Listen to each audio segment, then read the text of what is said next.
해볼까요? 자, 시작. 예. 복을 전달하는 사람이 본문을 새벽 기도하다가 제가 묵상을 했어요. 그래서는 오늘 아침까지도 계속 이렇게 묵상을 하다가 복을 전달하는 사람이 도대체 누구냐 보면서 성경의 인물들이 많이 보였고 성경이 보였어요. 결론은 딱 하나였어요. 하나님이 보존한 사람이더라고요. 오늘 그 설교를 합니다. 하나님이 보존한 사람. 집을 허락해야만 지어줘요. 하나님이 지켜줘야만 내 삶이 돼요. 하나님이 허락하지 않는 것을 하면 막 올라가는데 어느 날 또 허물어지고 있어. 근데 하나님이 집을 지어야만 쌓아 올라가. 성경을 통해서 이런 복이 성경 속에서 보이기 시작했는데 이 사람이 누구냐면 복 있는 사람이에요. 복 있는 사람. 자, 복 있는 사람 얘기를 하는데 먼저 우리가 복 있는 사람이 되려면 저 앞에 한번 보실래요? 복 있는 사람은 먼저 조건이 있어요. 이 마음에 이 잔이 넘쳐야만 그때부터 복이 시작돼요. 근데 아무리 여기서 복 있는 사람 되라, 아무리 잘 사는 사람 되라, 잘 되라 해도 소용없어요. 내 마음이 채워지지 않으면 채우는 데 초점이 있지 복 주신 하나님과는 관계가 없어요. 다시 말하면 기도할 때 하나님 땅 주세요, 집 주세요, 생활 이거 해주세요 그러죠. 근데 주님은 말해 너 마음이 나를 먼저 채워라 그래. 내가 너의 마음에 들어가서 꽉 찼을 때 그때 네가 입으로 말한 거 손으로 움직인 것마다 내가 복이 될지어다. 근데 우리는 이것이 좀 덜 채워지니까 누구 전도합시다 하지요. 그러면 내가 안 채워지니까 그래 전도해야 되는데 안 돼. 내가 하나님이 채워줘야 돼. 이제 평생 내 잔이 넘치는 삶을 살지 못하고 채우다가 내 삶을 끝나버릴 수도 있어요. 그러니까 전도가 한 사람도 안 된다. 예를 들어서 내 삶에 복이 넘쳐본 적이 별로 없어. 내가 그냥 먹고 살지. 내가 내 잔만 채우려고 그랬지. 하나님의 관계를 통해서 성경을 보십시오. 제가 많은 사람들의 성경 인물을 묵상했는데 하나님의 본연이라는 단어가 내 안에 딱 핵심으로 두 단어가 들어왔어요. 오늘 복 있는 사람은 다윗의 얘기입니다. 근데 다윗의 얘기는 우리 얘기입니다. 다윗이 그냥 복 받았을까요? 많은 과정이 있었어요. 근데 그것을 보면서 우리가 좀 잘 했으면 좋을 것 같아요. 자, 복 있는 사람 아무나 되나요? 그러진 않습니다. 그럼 어떻게 자기가 복 있는 사람이 됩니까? 내 잔을 채우라. 다시 말하면 복 있는 사람으로 내가 살아가야만 돼요. 살아가야만 하나님께 연결이 돼서 하나하나 내 안에 채워지지. 우리는 하나님과 떼어놓고 열심히 살아서 봉사하고 교회 안에서 생활하고 그런다고 된 거 아니에요. 지난주에 핵심이 사귐이었어요. 사귐을 통해서 말씀을 통해서 사귐이 되죠. 사귐을 통해서 하나님을 만나면 그 하나님을 통해서 내 삶이 이제 잘 되는 삶으로 터닝 포인트를 삼으십시오. 아멘. 하나님이 빠지고 우리가 막 할 때가 있어. 일은 하고 열심히 사업도 하고 장사도 하는데 누굴 빠져요? 그거의 목적으로 들어와 있지 하나님이 내 안에 안 들어왔다는 거. 하나님이 오셔야 돼요. 이 부분들에 대해서 그래서 여러분 보세요. 복 있는 사람으로 살아가는데 방해거리가 있어요. 오늘 시편 1편에 보면 뭘까요? 악인들의 길, 죄인들의 길, 오만한 자에 앉는 것이 복 있는 사람으로 살아가는데 방해거리예요. 이거 이대로 놔두면 우리는 본능으로 그렇게 사라져 버려요. 놔두면 안 돼요. 그러니까는 우리 마음에 이러든지 저러든지 우리 마음에 쓴뿌리처럼 있어요. 근데 이것을 뽑아내고 바꿔야만 돼요. 그러니까 내 마음을 바꿔야만 된다는 거예요.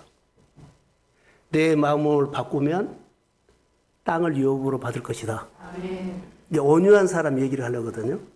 나를 바꿔야 돼요. 근데 우리 나를 바꾸지 않고 복 달라 그러면 안 돼요. 나를 바꿔야만 채워지요.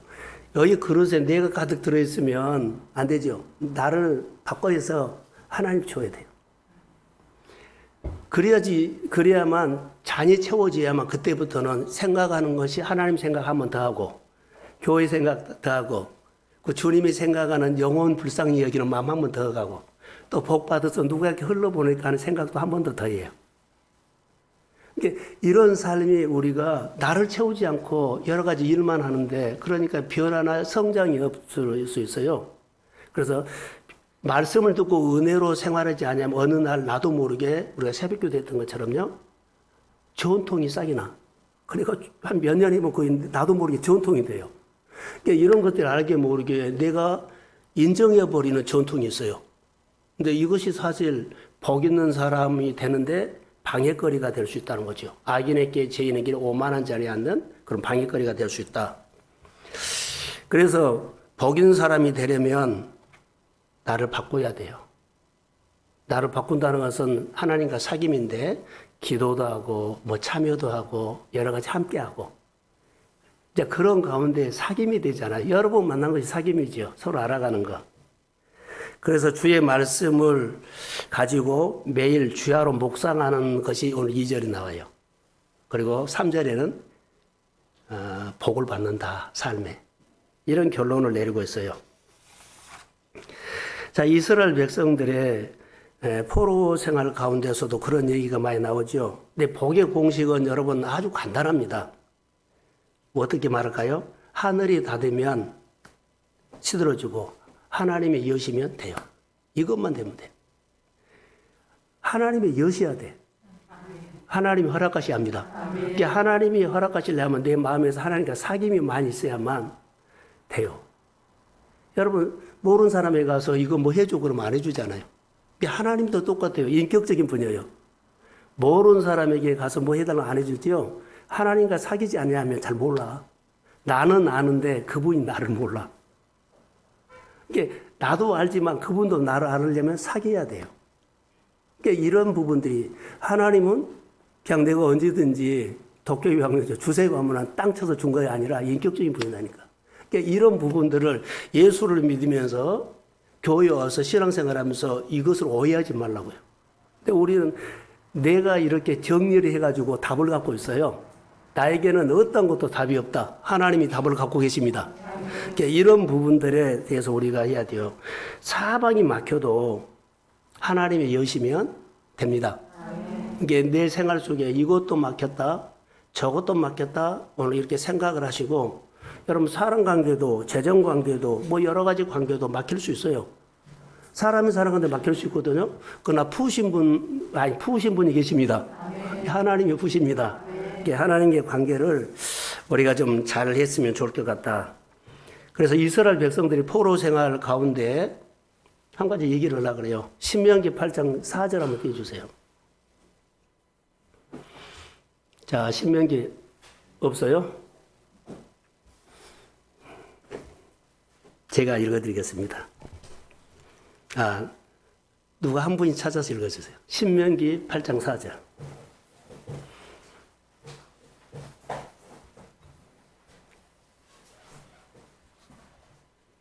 자, 한번 찾아서.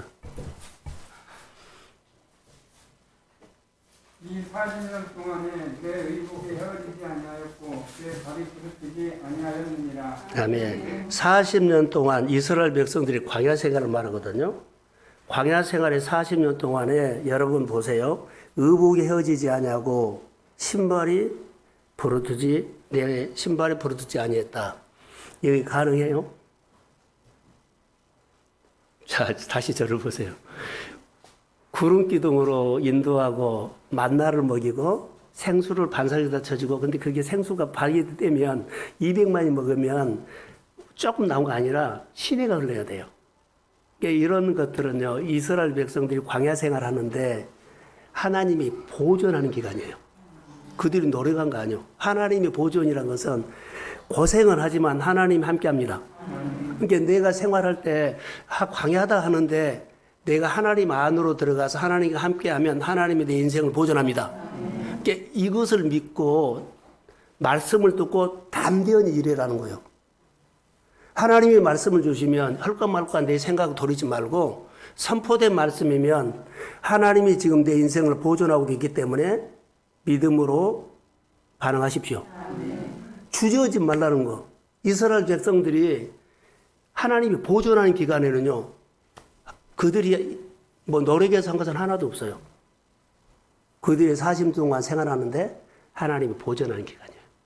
그것을 내가 보존. 그럼 우리가 다윗이 신앙생활할 때, 우리가 신앙생활할 때, 저 오르막길 내리막도 있죠. 근데 내가 하나님 안에 있으면 하나님이 보존하면 그 가운데서 나는 하나님을 배우면서 엄청나게 믿음의 그릇이 큰 그릇이 됩니다. 가슴이 커버려요. 생각이 커져요. 성품이 커져요. 쑥쑥 자라요. 하나님 속으로 안 들어가면 이스라엘 백성들 10명의 정탐꾼처럼 하나님의 보존이라는 것을 그들 한 번도 느끼지 못해. 맨날 하나님이 안 도와줬네. 하나님 앞에서 사는 것이 하나님이 보존해 주셔서 하나님께 감사하는 것을 느낀 것이 없어요. 갈렙과 여호수아 느꼈는데 우리가 가는 곳에 여호와께서 함께 하시면 올라갈 수 있습니다. 이것을 느끼고 하는 겁니다. 그런데 10사람은 이것을 느끼지 못하는 게 늘 자기 소리를 해. 우리가 신앙생활 하면서 자기 소리가 정말로 줄어들어야 돼요. 그래야만 하나님이 내 생활 속에 보존해서 여러분의 집이 세워지고 여러분의 삶의 터가 넓어지고 아름다운 하나님의 역사가 주의 이름으로 일어날지어다. 이게 우리 신앙생활이에요. 보존. 그래서 아침에 이거 묵상하면서 이스라엘 백성들이 내 의복이 헤어지지 아니하고 신발이 부러지지 아니했다. 광야 40년이다. 우리가 고생하면은 어때요? 하나님이 보존하는 사람과 보존하지 않는 사람은 달라요. 똑같은 광야를 지나가는데 하나님 느끼고 있는 사람은 하나님이 보존합니다. 오늘 내 생활 속에 하나님을 느껴야 돼. 그냥 내가 하나님을 만들어서 느낀 것이 아니라 말씀을 듣고 순종하면서 말씀을 통해서 내 삶의 터닝 포인트로 삼으십시오. 그럴 때 보존이 돼. 그냥 내가 열심히 살면 된다. 아니라니까. 순종. 이것을 묵상을 통해서 제가 봤어요. 그러니까 이스라엘 백성들 40년 동안 광야길을 걷게 하신 이유는 너를 낮추시고 시험하자. 그러지요. 복 주시려고 하는 거예요. 그게 보존 기간입니다. 자, 오늘 시편으로 이제 갑니다. 시편 1편을 묵상하면서 신앙생활의 기본기가 나와요. 가장 기본기. 하나님의 주체입니다. 내 본능을 말씀을 듣고 다듬어서 바꿔서 신앙생활을 해라. 바꾸라는 거예요. 계속. 하나님과 관계가 중요하지요. 잘 듣고 행하는 기본기. 잘 경청하고 하나님 경외하는 기본기. 시냇가에 심은 나무로 지금 표현하고 있어요. 시냇가에 뿌리가 내리는 나무라 그랬죠. 복 있는 사람은 신앙의 기본기, 하나님과 관계지요. 사귐이 아주 잘해요. 자, 다시 앞에 보세요. 시냇가에 심은 나무다 그랬죠. 시냇가에 심어 있어도 관계를 안 하면 말라버려요. 내가 복음 결정해요. 교회에 나왔다고요. 뭐 복받고 하나님이 뭐 교회 오면 뭐 큰 혜택도 없어요. 시냇가에 심어도 뿌리가 살아서 계속 거기 뿌리의 양분을 자기 필요한 것을 주고받고 해야 돼요. 그러면서 어때요? 친해지고 교제하고 친해지고 그리고 사귐이 되죠. 사귐이 풍성하면 생명이 풍성해지죠. 그럼 내장이 넘칩니다. 그러니까 이런 비밀을 오늘 본문에 갖고 있어. 그래서 2절에 보면 여호와의 말씀을 주야로 그러지요. 주야로 늘 생각하는 시냇가에 심은 나무가 뿌리를 내리지 않고 심었다고만 생각하면 잘 돼 아니요. 말라버려요. 계절이 아무리 좋아도 복이 안 된 사람이 있어. 계절이 아무리 나보다 복이 된 사람이 있어. 오늘 시냇가에 심은 나무가 뿌리를 내리며 이것을 묵상하다가 제게 주신 은혜예요. 시냇가에 뿌리를 내리고 더 내리로. 그래서 가뭄이 와도 걱정이 없고 결실을 그치지 아니한다. 이 말이 예레미야 17장 8절에 나와요. 뿌리를 강변에 뻗치고 이렇게 나와요. 여러분 복 있는 사람은 하나님의 허락하신 환경이 있다는 것. 그래서 좋은 환경, 어려운 환경에서도 자기를 바꿔야 돼요. 좋은 시냇가에 심겼어요. 근데 자기를 바꿔야만 뿌리가 내려가. 자기를 바꾸지 않으면 그대로예요. 아무리 좋은 환경에서도 나를 바꾸지 않으면 안 돼요. 아무리 어려운 환경에서 자기를 바꾸면 막 살아나. 그게 하나님의 비밀이에요. 자, 자기를 날마다 바꾸지 아니하고 자기를 날마다 바꾸는 사람의 결정이 나무의 열매에서 나타난다. 묵상을 통해서 자, 하나님과 사귐이 풍성하지요. 근데 하나님께 뿌리를 내리고 살아도 자, 보세요. 하나님께 뿌리를 내리고 살아도 자, 시냇가에 심은 나무가 뿌리를 내리죠. 뿌리를 내리고 막 자라도 계절이 바뀐 거 아세요? 봄, 여름, 가을이 바꿔줘요. 나는 잘 되니까 항상 계절도 그러지 않아요. 시냇가에 심은 나무가 뿌리를 내리고 있어도 계절이 바꿔진다는 거. 이걸 우리가 놓쳤죠. 제가 묵상하다 그래. 사업이 잘 되고 있어도 계절 바꿔줘요. 사업이 안 돼도 계절이 바꿔지니까 희망이 생긴다는 거예요. 할렐루야. 이게 계절 탓, 이런 탓 하지 말라는 거. 계절은 누가 움직여요? 그래서 성경에 보면 그때 하나님이 보존한다는 거. 그때 보존해. 계절이 바꿀 때, 자, 내가 시냇가에 심은 나무가 뿌리를 내려도 계절은 바꿔지죠. 그런데 잘 되다가 계절이, 환경이 어려워져요. 하나님은 안 도와진 것처럼 보이죠? 그때 내가 너와 함께 함이라. 아멘. 하나님이 꽉 붙잡고 있다. 함께하고 있다. 하나님이 없는 것처럼 보이도 내가 지금 너를 보존하고 있다. 아멘. 이 말이에요. 이스라엘 백성들은요, 하나님이 광야로 데리고 가는데 그들이 막 덜덜덜 떨었어요. 그런데 모세만 알았어. 하나님 우리를 함께하고 있습니다. 하나님이 함께한 사람만 떨지 않고 문제가 있을 때마다 하나님 앞에 기도. 근데 이것을 단어가 보존이란다나요. 자기 백성으로 지키고 있습니다.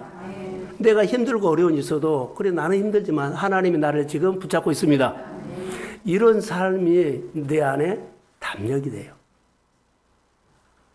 우리는 이것을 놓쳐버리니까 독수리가 날개를 접은 것처럼 신앙생활을 할 수 있어요.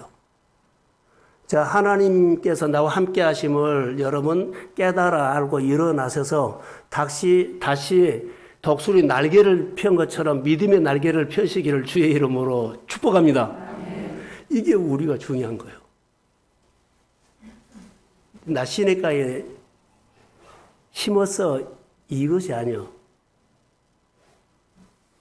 관계를 해야 돼. 보존이라는 단어를 제가 썼어요. 그래서 복 있는 사람은 성경에 우리가 생각했던 것보다 전혀 다르게 복 있는 사람을 성경에 설명하고 있어요. 복 있는 사람은 어떤 사람인가? 철을 따라 열매를 맺는다고 했죠. 이런 표현. 철을 따라 늘 하나님이 나와 함께한 것을 표현하는 사람 되십시오. 아멘. 심은 사람은 그래. 늘 표현하는 사람. 그래서 다른 사람을 복되게 하는 이제 복이에요. 열매를 맺으면 그래 나만 먹고 끝나요? 아니에요. 하나님은 법을 분명하게 줬어요. 받는 사람보다 주는 사람이 복이 있다. 사도 바울이 복음서에서 말하고 있습니다. 그래서 신앙생활은 사귐이 중요한데 성경이 강조하는 복은 자 따라하세요. 성경이 강조하는 복은 방향을 결정한다. 방향. 복을 나만 받은 거 아니에요. 복 받아서 복을 나만 한 것이 아니라 하나님께서 준 복은 복을 방해. 내가 받은 복을 다른 사람에게 이어지게 하더라. 복이 끊어지면 안 돼요. 이게 늘 이렇게 흘려보내야 돼. 복의 방향을 결정한 거요. 그래서 복의 방향을 결정하도록 교회에서는 뭐 여러 선교기도 하고 전도도 하고 또 뭐 선교사도 파송도 하고 이웃도 돌보하고 성도들도 돌아보기도 하지요. 그게 다 복 받는 일에 참여하면서 복의 방향을 결정해 주는 하나의 메시지들이에요. 메시지들. 그러니까 성경금이라든가 여러 가지 뭐 장학금이나 이웃을 돕는 일들 있죠. 그것은 이런 기회에 한 번 하고 두 번 하면서 복의 방향을 결정해 주면서 그를 생명력을 살려주는 거예요. 그게 하나님께서 우리에게 말하는, 그래서 성전 문지방에서 스며나는 물은 성전 문지방은 내 마음이다 보죠. 마음에서 하나님의 생각이 막 올라오면 흘러가요. 처음에는 발목, 무릎, 허리, 햄친 만큼 잔이 넘쳤다는 거예요. 그러면은 그 물이 흐르는 곳마다 살아나죠. 그러니까 내가 은혜를 받고 은혜 받게를 할 수 있고 내가 살고 살게끔 할 수 있습니다. 그러면 전도 대상이 하고 그 가정 구원이 나를 통해서 이루어지는 세계관의 믿음으로 열릴 줄로 믿습니다. 이게 성경의 가치관이요. 그런데 우리는 이것들과 다 접고 나만. 그렇기 때문에 우리가 잘하지 않는다는 거예요. 예수는 믿는데 잘하지 않아요. 우리 교회가 복이 땅끝까지 흘러가는 그런 하나님의 사람들이 되기를 주의 이름으로 소원합니다. 그래서 여기서 가장 제가 강조하는 것은 누구를 가지고 본문에 복 있는 사람 얘기를 할까 하다가 요셉이 생각났어요. 창세기 49장 22절 한번 띄워주세요. 그래서 요셉의 이야기를 하면 좋겠다 해서 자 시작.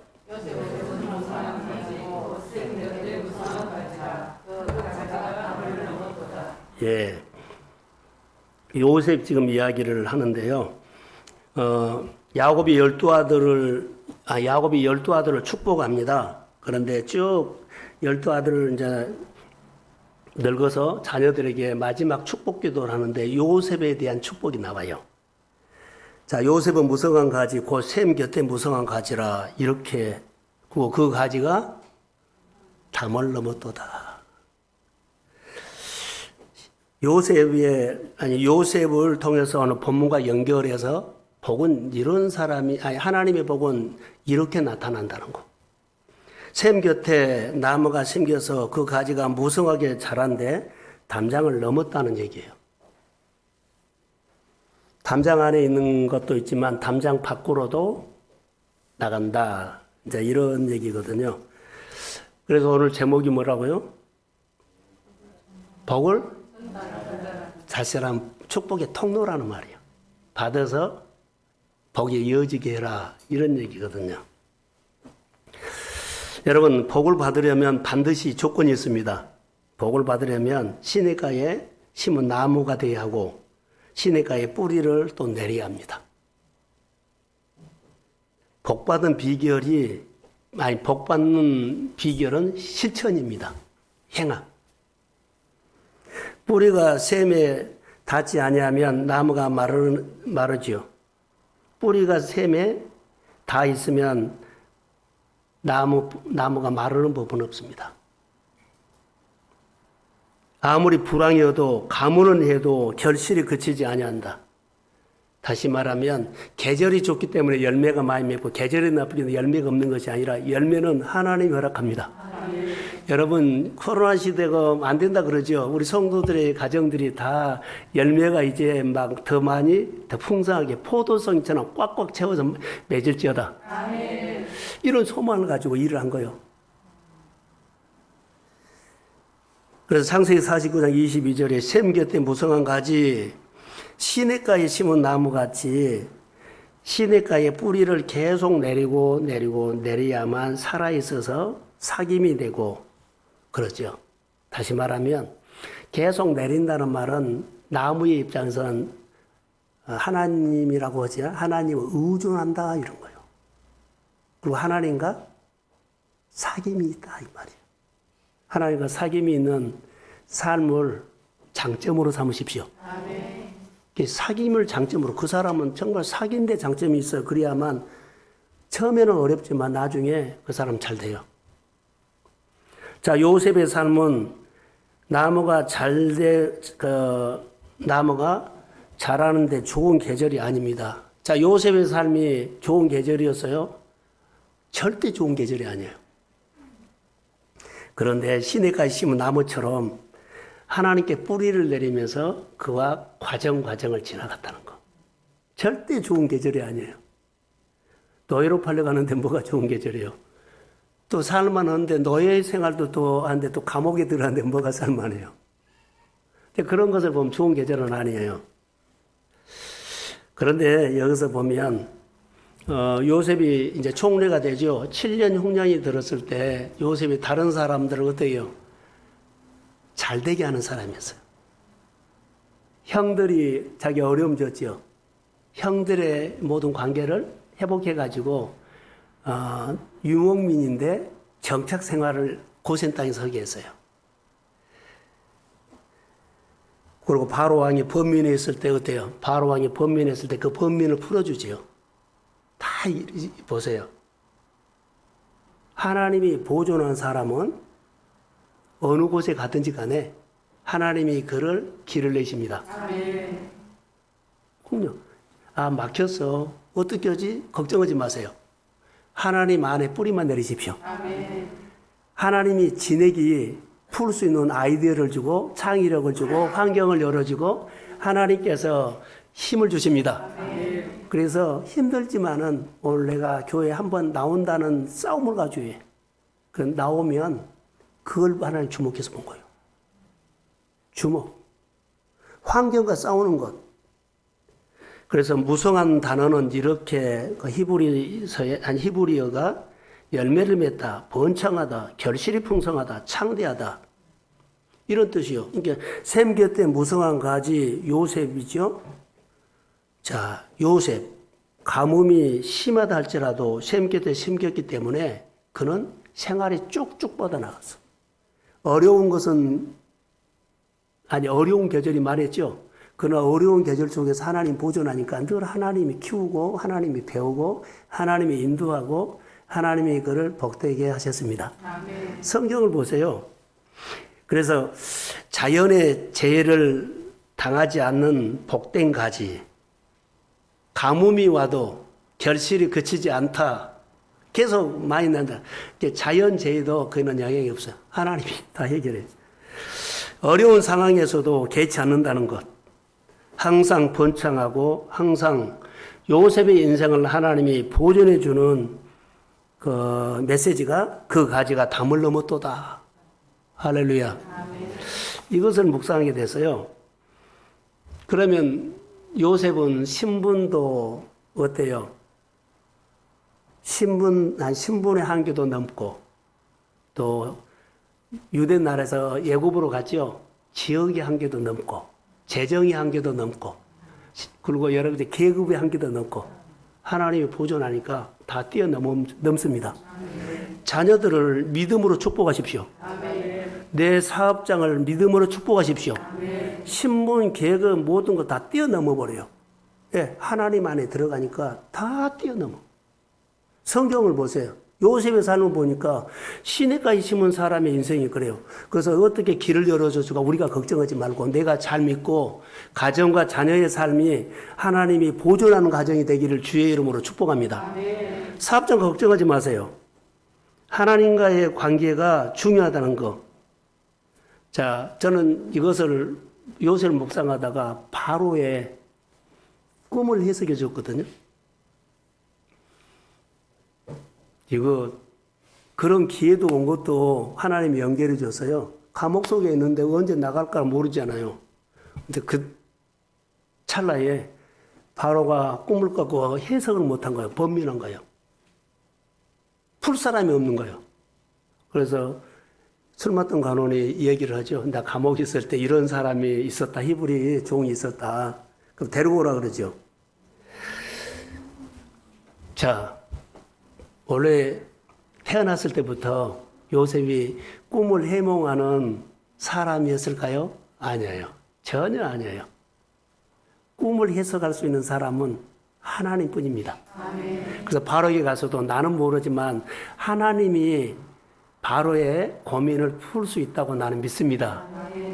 이 말을 하는 거예요. 그러면 보세요. 하나님은 요셉에게 꿈 해석할 수 있는 거. 그러니까 꿈 해석은 누구만 할 수 있어요? 하나님만 하실 수 있어요.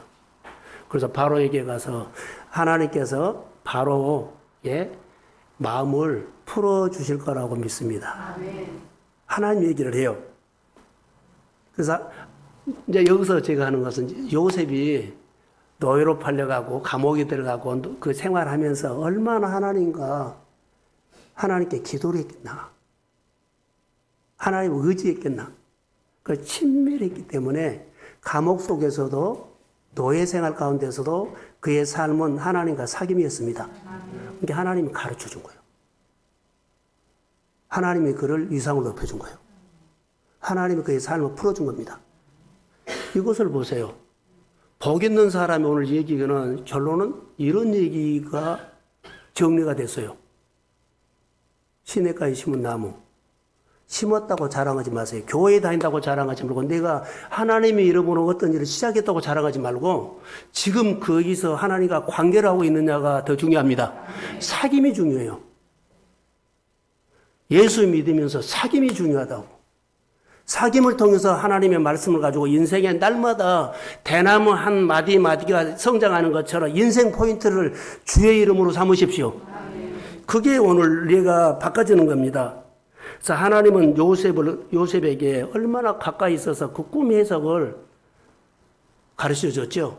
근데 그 당시에 공부를 많이 했던 학문 점술가들이 있었어요. 점술가들이 그것을 못 푼 거예요.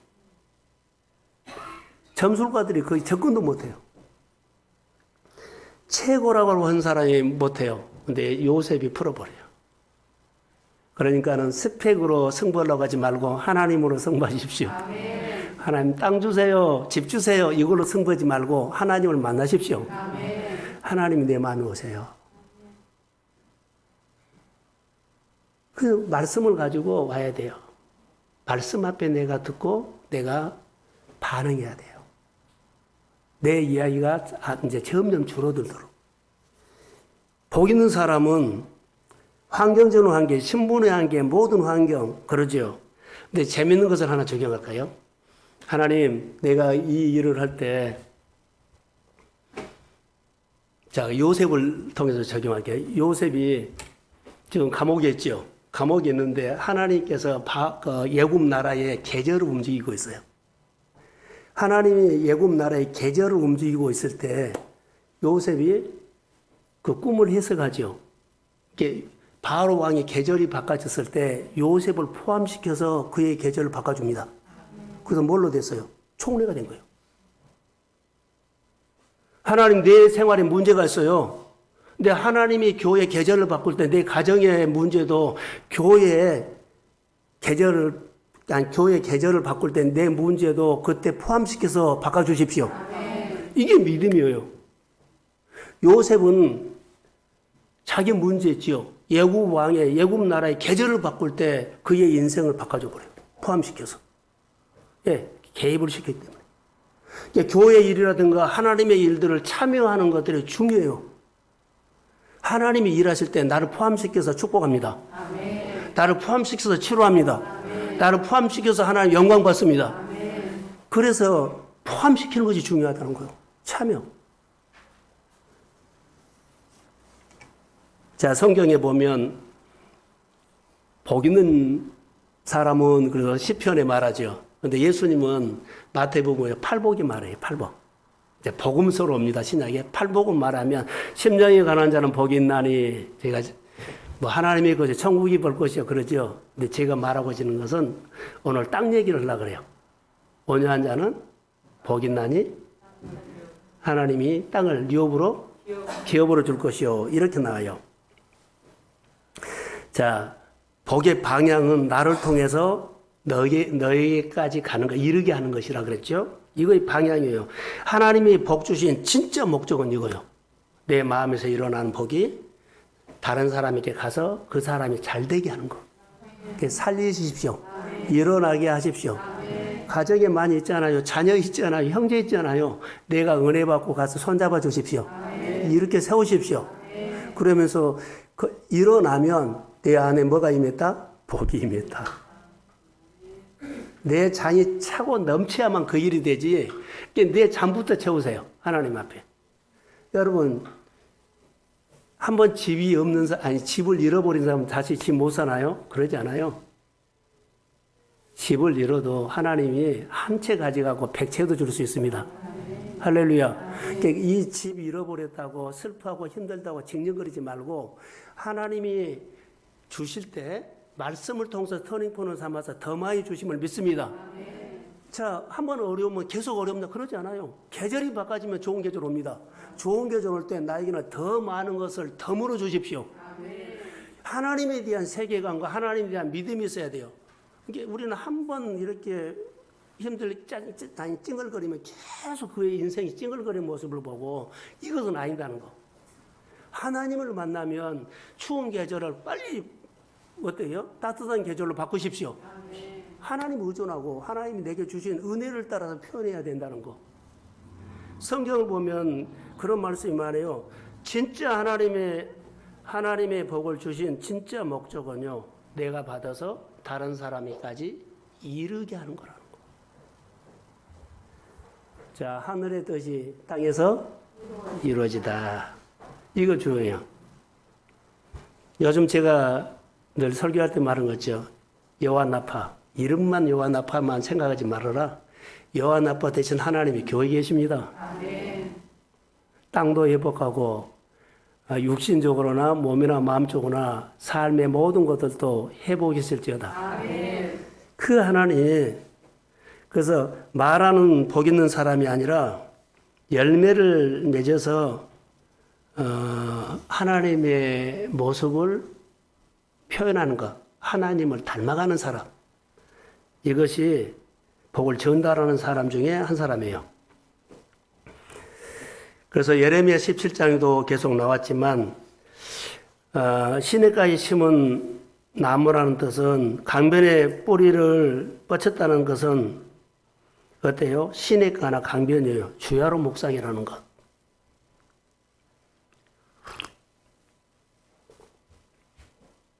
한마디로 시냇가는 나를 성장시키는 자리라는 거. 나를 성장시키는 자리. 자, 시냇가는 환경이 시냇가가 아니라 어려운 환경 속에서 내가 하나님과의 관계가 있어요. 그게 시냇가라는 거.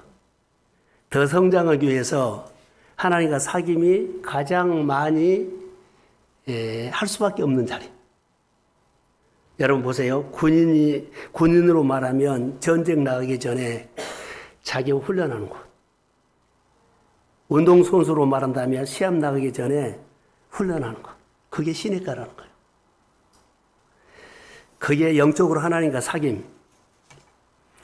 자, TV에서 여러분도 봤을 거예요. 강연하는 사람이 있는데 켈리체라고 아세요? 다 TV 안 보니까는 내가 마음대로 얘기해요. TV를 안 보니까 모르잖아요. 켈리체 모르세요? 처음 들어본 얘기죠? 그럼 인터넷을 딱 찾아서 켈리체를 딱 쳐보세요. 그분이 엄청난 삶의 변화가 일어났어요. 그 사람이 쓴 책이 하루 한 시간의 비밀이라는 책이 있어요. 근데 이거 주제로 강의를 많이 해요. 회사 강의. 이 사람이 회사를 경영하는데 회사 직원들이 많이 있잖아요. 그런데 항상 급한 일만 하는 사람이 돼요. 항상 급한 일만. 급한 일. 그래서 아침에 일찍 일어나자마자 그 급한 일을 계속하고 정말 열심히 급한 일만 회사에 늘 이렇게 풀어나간 사람. 그런데 10년이 지나니까 그 사람은 그대로더래요. 하나도 성장이 안 되더래요. 하나도 안 돼. 일은 그렇게 열심히 했는데 자기가 성장이 안 돼버린 거예요. 근데 항상 중요한 일을 한 사람, 항상 중요한 일, 연구해갖고 발표하고 연구해갖고 따라하고 늘 새로운 것 주면 자기가 정말 준비하고 연구해 건 사람 10년 있으면 그 사람이 성장했더래요. 여러분 신앙생활이 똑같습니다. 그냥 내가 하고 싶은 거 쉬운 것만 늘 하고 급한 일로 열심히 하죠. 10년 해도 하나도 안 자라요. 자기 말밖에 한 거 없어. 내 말이 강해져. 나는 이렇게 했다고 할 수 있어요. 근데 하나님 그거 하나도 안 봐요. 신앙 성장해갖고 성품이 바꿔주고 그릇이 바꿔주고 인품이 바꿔주고 그 사람 주변에 사람들이 모이는 것을 주님은 주목하는 거예요. 주는 사람. 시간 우선, 아침 일어나자마자 급한 일만 우선으로 삼는 사람이 있죠. 이거 일 처리하고 이거 돼. 그럼 자기에 대해서 투자를 하는 사람이요. 우리가 아무리 힘들어도 그 어려운 것을 극복하려고 하는 것도 있지만 극복하기 전에 하나님을 알기를 소원합니다. 하나님 이 아픔을 통해서 이 어려움을 통해서 이 힘든 계절을 통해서 하나님을 더 알기를 원하는데 더 겸손해지고 더 잘 경청하고 그리고 잘 자기를 바꾸려고 노력해야 돼요. 그래야만 바꿔지지 어렵다고 안 하고 틱틱거리면은요 하나도 안 바꿔져. 이걸 아셔야 돼요. 켈리 체리라는 사람이 자기 회사를 경영하면서 직원들을 보면서 10년 동안 같이 하는데 그대로요. 처음에는 좋아하는데 안 변하니까는 답답하더래요. 하나님도 똑같아요. 처음에는 좋은데 안 잘하면 답답해요. 무엇을 맡기고 싶은데 맡길 수가 없는 거예요. 나한테 달라고 하는데 주님 맡길 수가 없는 거예요. 예, 안 자랐기 때문에. 성도가 성도답게 변해가야 돼요. 자기훈련. 예수님의 8가지 복 중에 여러분 중요합니다. 땅을 기업으로 준다는데 이 의미가 뭘까요? 라고 하면 말씀의 배경은 이렇게 설명을 하겠습니다. 이렇게 말한 말씀의 배경은 땅이 없는 이스라엘 백성에게 출애굽을 해가지고 땅을 줘요. 가나안 땅을 기업으로 분배를 받습니다. 땅을 그 당시에 가나안 땅을 하나님의 표현입니다. 그 땅에 가나안 땅 하나님 표현. 그 땅은 부패했다.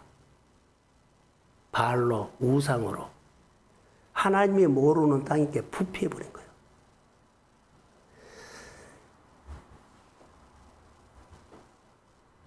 그런데 이스라엘 백성들을 하나님이 그 땅으로 보낸 이유가 있죠. 그 땅으로 보낸 이유. 부패한 땅, 어두운 땅. 그 땅으로 보낸 이유가 있어. 우리나라의 선교사님이 처음 왔을 때 우리나라의 표현이 있잖아요.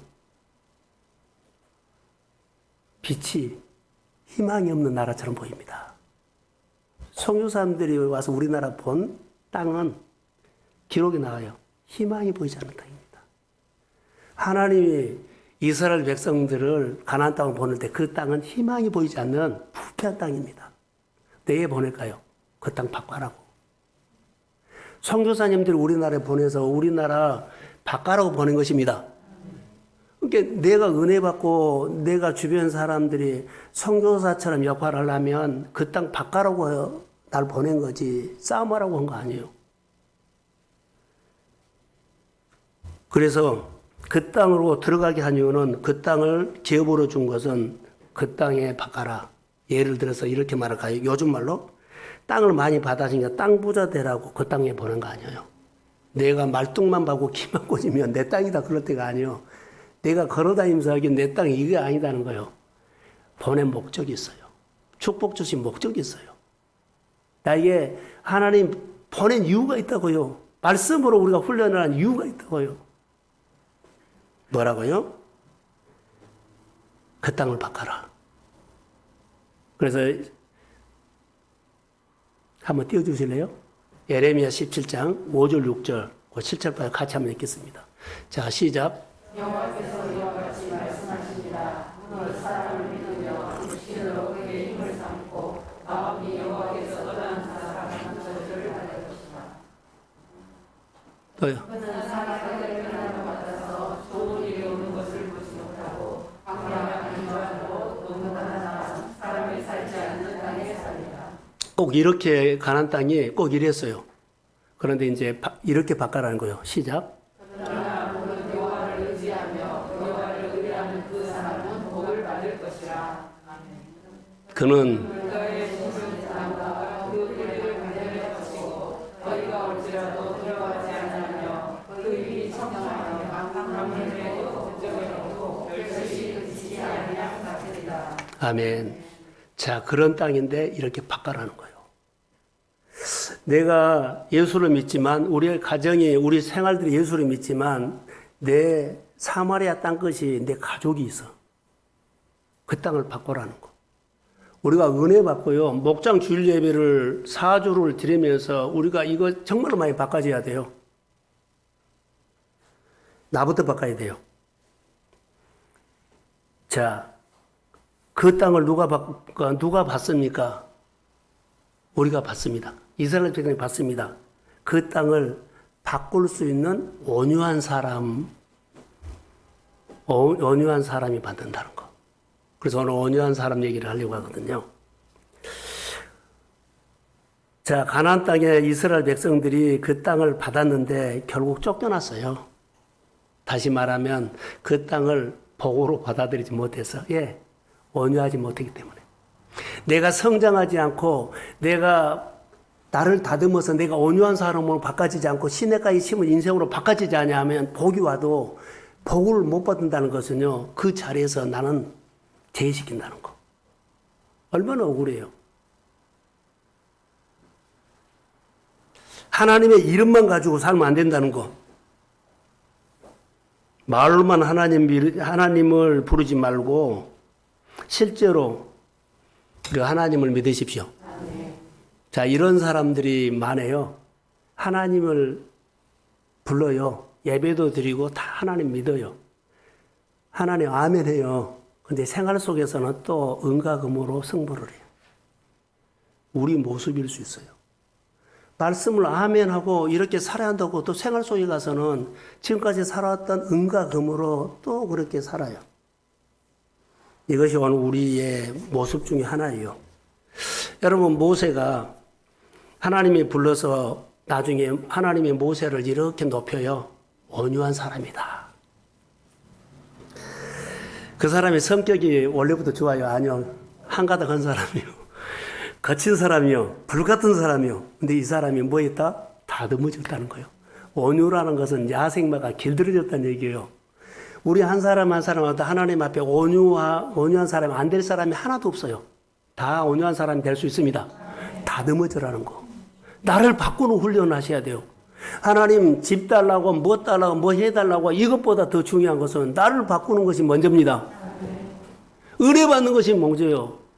뭐 이거 가르치고 시키고 뭐 하는 것이 아니라 하나님 앞에 조용하니 말씀 듣고 아멘하고 순종하는 훈련부터 해라고. 받아들고 수용하는 부터 훈련해라는 것. 내가 먼저 온유한 사람이 되어야 한다는 것. 그래서 온유라는 단어는 주님 말씀하시면 어떻게 해요? 자기를 고치는 사람. 주님 말씀하시면 자기를 바꾸는 사람. 자기 생각을 바꿔서 따라하고, 생각을 바꿔서 참여하고, 생각을 바꿔서 순종하고, 생각을 바꿔서 사역하고. 이것이에요. 이것부터 해라는 거예요. 이것을 해야만 온유한 사람 된다. 자, 모세가 이스라엘 백성들을 이렇게 200만 원 하니까 너무 힘들었어요. 그런데 자기는 자기를 못 보잖아요. 그러니까 장인 이두로가 100부장, 1000부장 이렇게 50부장을 해요. 근데 받아들이고 그렇게 해요.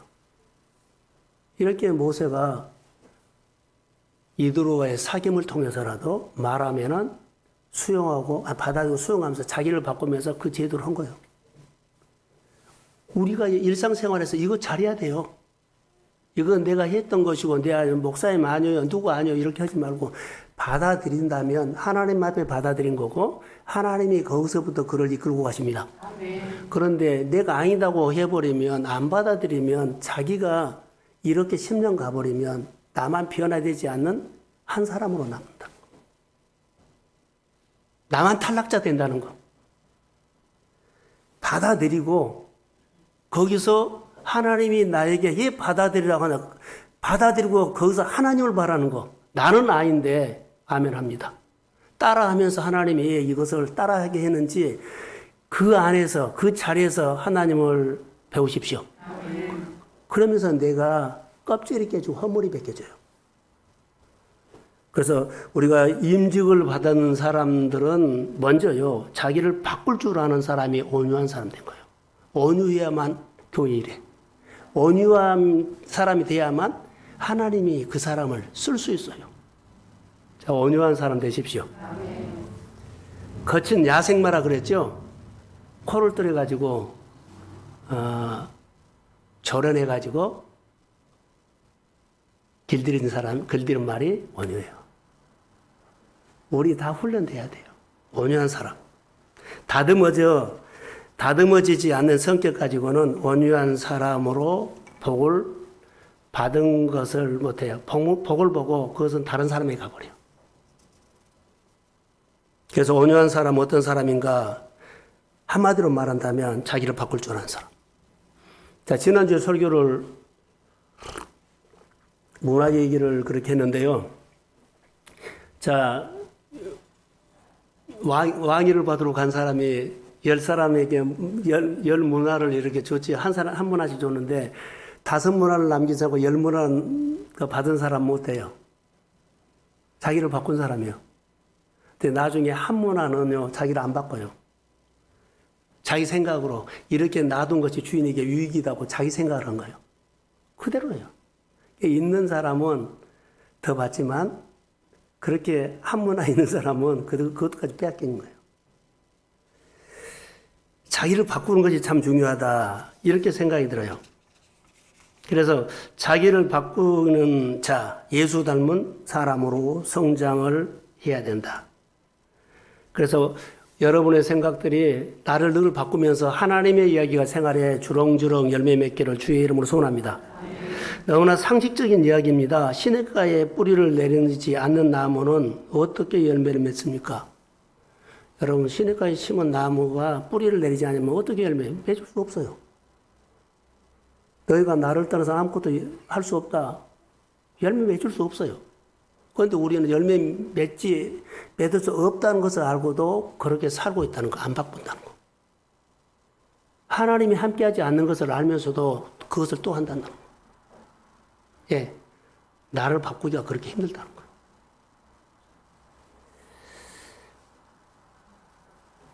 우리가 신앙생활할 때 자기를 볼 줄 알아야 돼요. 자, 결론만 내리겠습니다. 복 있는 사람은 복 있는 사람들을 가지고 있는 자기 장점 특징이 있어요. 시냇가에 심은 사람도 특징이 있고 시냇가에 뿌리를 내는 사람은 각자가 다 특징이 있어요. 그런데 시냇가에 심은 나무 있죠? 그렇게만 있으면 안 되고 뿌리를 내는 사람의 특징을 욕심내십시오. 하나님과 사귐이 풍성한 사람, 복을 전달하는 사람, 복의 통로가 되는 사람, 하나님이 어두운 곳에 갔는데 잘되게 하는 사람, 그리고 누구든지 존중하고 하나님과 사귐이 사람 사귐이 풍성한 장점으로 갖는 사람이 오늘 시편에서 우리에게 소개하는 복을 전달하는 사람입니다. 사랑하는 성도 여러분, 우리가 믿음으로 늘 다듬어지시기를 주의 이름으로 소원합니다. 자, 똑같은 광야를 지나가는데 정탐꾼 10사람과 갈렙과 여호수아는 달랐지요. 하나님을 의지하고 하는 사람 하나님 보존해 주셨어요. 똑같은 시냇가에 심었는데요. 뿌리를 내린 나무하고 뿌리를 내지 않은 나무 달라요. 뿌리를 내린 나무는 하나님 보존해 준 거예요. 10문화 가진 사람과 1문화 가진 사람이 달랐지요. 가뭄이와도 불황이와도 시냇가에 뿌리를 내린 나무처럼 내가 하나님의 관계가 풍성해지기를 주의 이름으로 소원합니다. 그래서 하나님의 보존이라는 단어를 통틀어서 했는데 형통할 때도 하나님 보존해야 되고 어려운 광야길을 갈 때도 하나님이 보존해 주셔야 합니다. 여러분 잘 나갈 때도 하나님 보존해 주셔야 돼요. 내가 지금 잘 나고 있는데 하나님이 계절을 바꿔버려. 잘 나가는데 계절을 바꾸면 환경이 어려워질 수 있어요. 하나님이 나를 보존해 주셔야 합니다. 제가 크게 깨달은 것은요. 형통할 때도 내가 시냇가에 분명히 나무에 뿌리를 내리고 있어요. 잘하고 있어요. 그런데 하나님이 계절을 바꿔보면 어때요? 같이 흔들려요?